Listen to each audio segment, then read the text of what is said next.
अस्सलाम वालेकुम दोस्तों, कैसे हो? उम्मीद है कि सब खैरियत से होंगे। अल्लाह आप लोगों को ऐसे ही खुश रखे। सरकारे दो आलम सल्लल्लाहु अलैहि वसल्लम की पूरी जिंदगी पर बनने वाली वीडियो सीरीज का, जिसका नाम मोहम्मद सबके लिए है, उसका यह चौथा हिस्सा यानी पार्ट 4 है। कल हमने सरकारे दो आलम सल्लल्लाहु अलैहि वसल्लम की पैदाइश के बारे में बड़ा तफसील से सुना। लेकिन क्या आपको पता है, जिस साल सरकारे दो आलम सल्लल्लाहु अलैहि वसल्लम की पैदाइश हुई, उस साल को अरबी में आमुल फील कहते हैं। आम अरबी में साल को कहते हैं और फील हाथी को कहते हैं, यानी हाथियों वाला साल। इसीलिए कि उसी साल हाथियों वाला एक बहुत बड़ा वाकया हुआ था, जिसका जिक्र कुरान पाक की एक सूरत, जिसका नाम भी सूरह फील है, यानी हाथी वाली सूरत। खास उस सूरत में उस पूरे वाकये का जिक्र है। हुआ यह था कि काबे की अजमत और लोगों के दिल में काबे की अकीदत और शोहरत से जल भुनकर यमन के गवर्नर अब्रहा ने इरादा किया कि क्यों न यमन में भी एक ऐसा शानदार कनीसा गिरजाघर बनाया जाए जिसकी मिसाल दुनिया में कहीं भी न हो और वह काबे से भी बड़ा और खूबसूरत हो। इससे अब्रहा का मकसद ये था कि यमन के जो अरब लोग हैं, जो हज करने के लिए मक्के मुकर्रमा जाते हैं और वहां पर बैतुल्लाह यानी काबे का तवाफ करते हैं, वह लोग इस कनीसा की खूबसूरती, इसकी अजमत और इसकी शान व शौकत से इम्प्रेस और मरूब होकर काबा जाने के बजाय इस गिरजाघर में आने लगे और इसका तवाफ करने लगे। इसी ख्याल से उसने एक बहुत बड़ा आलिशान कनीसा और एक गिरजाघर तामीर किया। इसी ख्याल से अब्रहा ने एक बहुत बड़ा और आलिशान कनीसा और गिरजाघर तामीर किया, और बहुत बुलंद, बहुत आलिशान कि नीचे खड़ा हुआ आदमी ऊपर नजर नहीं डाल सकता था, और उसको सोने, चांदी, हीरे जवाहरात से आरास्ता व पैरास्ता यानी सजाया धजाया, और पूरे मुल्क में ऐलान कर दिया कि अब यमन के लोग मक्का न जाएं, काबा न जाएं, बल्कि वह अपना हज, अपना तवाफ यहीं पर करें, इसी कनीसा में आकर तवाफ करें और इसी कनीसा में आकर वह इबादत करें। हालांकि अरब में बुत परस्ती गालिब आ गई थी। लोग बुतों की पूजा करते थे। अलग अलग कबीलों के अलग अलग बुत थे, मगर दीन इब्राहिमी और काबे की अजमत और मोहब्बत उनके दिलों में पैवस्त थी, यानी बहुत ज्यादा थी। इसलिए कुरैश के कबीले के साथ साथ अरब में जितने भी कबीले थे, सबके अंदर यह अब्रहा का ऐलान सुनकर गम व गुस्से की एक लहर दौड़ गई। कुरैश में खास तौर से गुस्सा इतना ज्यादा था कि कुरैश के एक नौजवान ने रात के वक्त कनीसा में दाखिल होकर वहां पर गंदगी कर दी और कनीसा को पूरा आलूदा और बदबूदार कर दिया। और एक रिवायत के मुताबिक अरब के कुछ मुसाफिरों ने वहां कनीसा के बाजू में ठहर कर वहां पर अपनी किसी जरूरत के लिए आग जलाई, जिसकी वजह से कनीसा को आग लग गई और कनीसा को बहुत ज्यादा नुकसान हुआ। अब अब्रहा को जब इसकी इत्तला मिली, इसकी खबर मिली और बतलाया गया कि किसी कुरैश ने यानी किसी कुरैशी ने यह काम किया है, तो वह तो जलाल में आ गया, गुस्से में आ गया। उसने कसम खाई कि मैं इनके काबा की ईंट से ईंट बजा दूंगा, और उसकी तैयारी भी शुरू कर दी। अब्रहा ने अपना खास हाथी, जिसका नाम महमूद था, उस पर सवार हुआ और पूरा हाथियों वाला लश्कर तैयार किया और काबे पर हमला करने के लिए निकल पड़ा।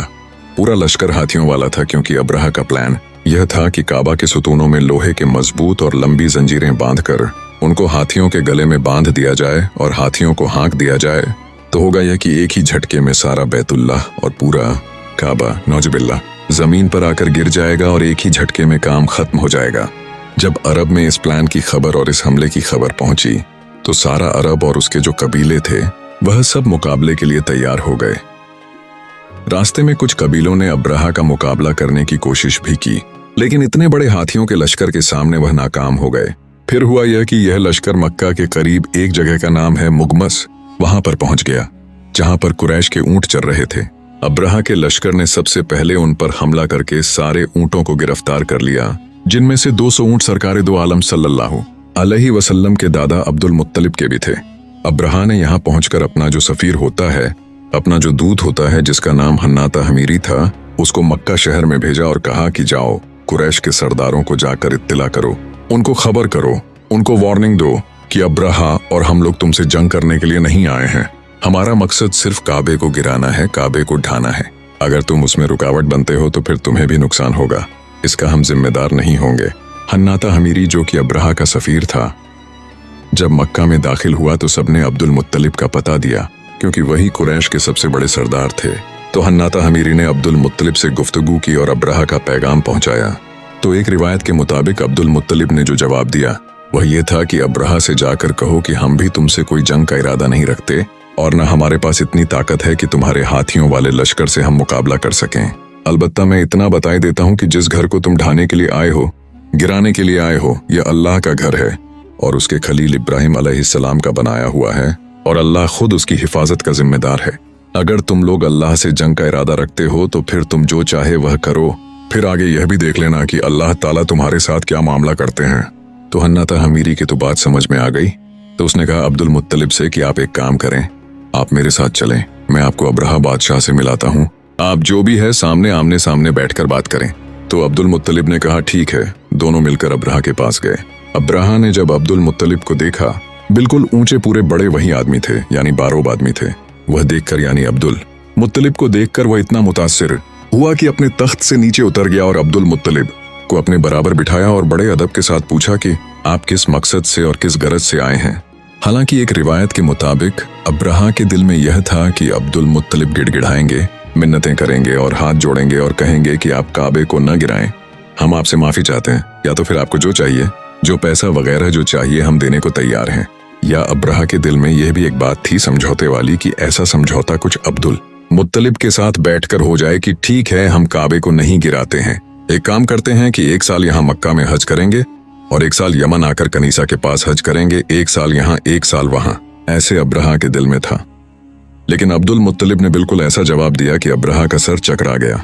अब्दुल मुत्तलिब ने कहा कि मैं सिर्फ इस मकसद से आया हूँ, मेरी जरूरत सिर्फ इतनी है कि मेरे ऊंट जो आपके लश्कर ने गिरफ्तार किए हैं, बस आप उन्हें छोड़ दें, मुझे और कुछ नहीं कहना है। अब्रहा तो जैसे ढीला पड़ गया, उसका जो समझौते का प्लान था वह तो सारा चकनाचूर हो गया।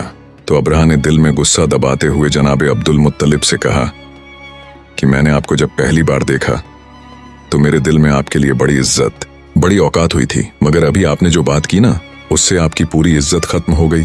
मेरी नजर में आप गिर गए। आपको सिर्फ अपने 200 ऊंटों की फिक्र है, जबकि आपको मालूम है कि आपका काबा जो कि आपका दीन है, मैं उसको गिराने उसको ढाने के लिए आया हूँ, और उसके बारे में आपने एक भी बात नहीं की, जरा सी भी गुफ्तगू नहीं की।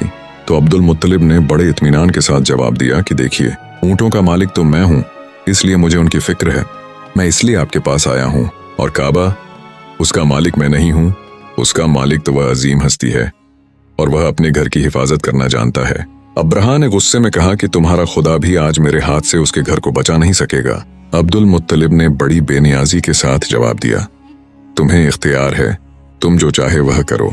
बहरहाल अब्दुल मुत्तलिब के ऊंट अब्रहा ने वापस कर दिए। अब्दुल मुत्तलिब अपने ऊंटों को वापस लेकर मक्का तो आ गए, लेकिन काबे के दरवाजे की जंजीरों को पकड़कर दुआ में मशगूल हो गए।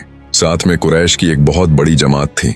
सबने अल्लाह से दुआएं की कि ए अल्लाह, इस अब्रहा के अजीम लश्कर का और इतने बड़े लश्कर का मुकाबला हमारे बस में नहीं है। ए अल्लाह, तू अपने घर की हिफाजत का इंतजाम तू खुद फरमा।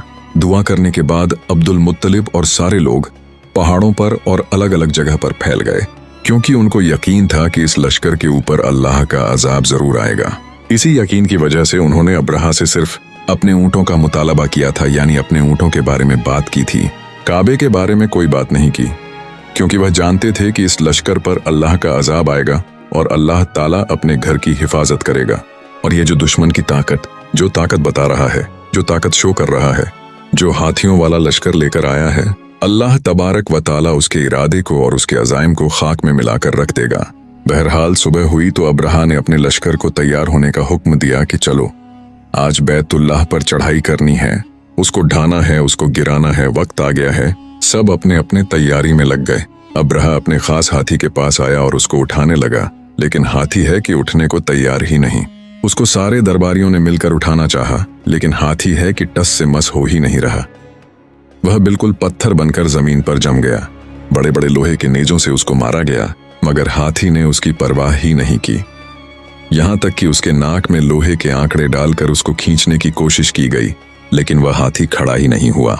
हाँ, इतना जरूर हुआ कि उस हाथी के मुंह को यमन की तरफ करते तो उठ के खड़ा हो जाता, मुल्क शाम की तरफ करते तो भी उठ के खड़ा हो जाता, और मक्का की तरफ करते तो बैठ जाता और जमीन पर जम जाता। अब यह तो अल्लाह का करिश्मा था जो यहाँ जाहिर हुआ। दूसरी तरफ दरिया की तरफ से कुछ खास परिंदों की कतारें झुंड की शक्ल में आती हुई नजर आईं। हर परिंदे के साथ 3 कंकरियां थीं, और कंकरियां बिल्कुल चने और मसूर के बराबर थीं, एक चोंच में और 2 पंजों में। और परिंदे भी बड़े अजीब तरह के थे, जो इससे पहले दुनिया में नहीं देखे गए।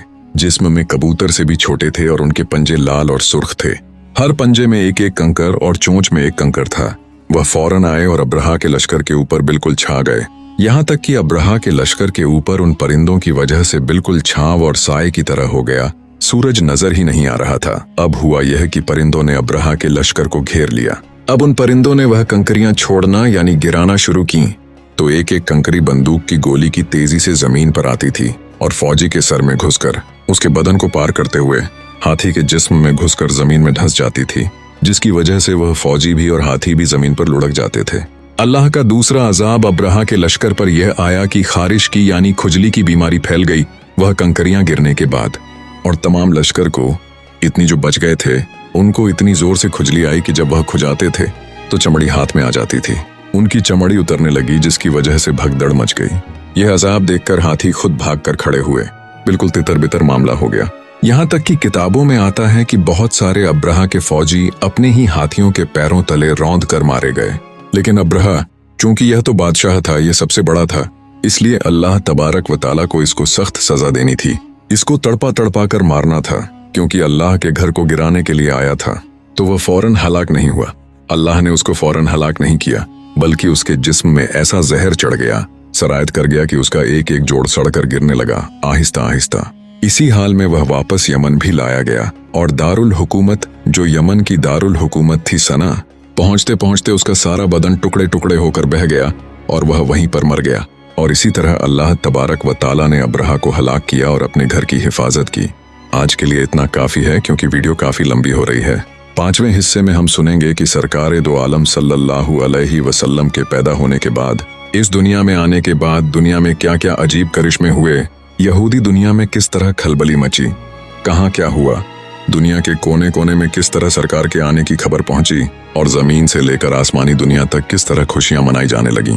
बस थोड़ा इंतजार करें, तब तक मेरे लिए, पूरी उम्मत के लिए और पूरी इंसानियत के लिए खैर और भलाई की दुआ करते रहें। अस्सलाम वालेकुम व रहमतुल्लाहि व बरकातहू।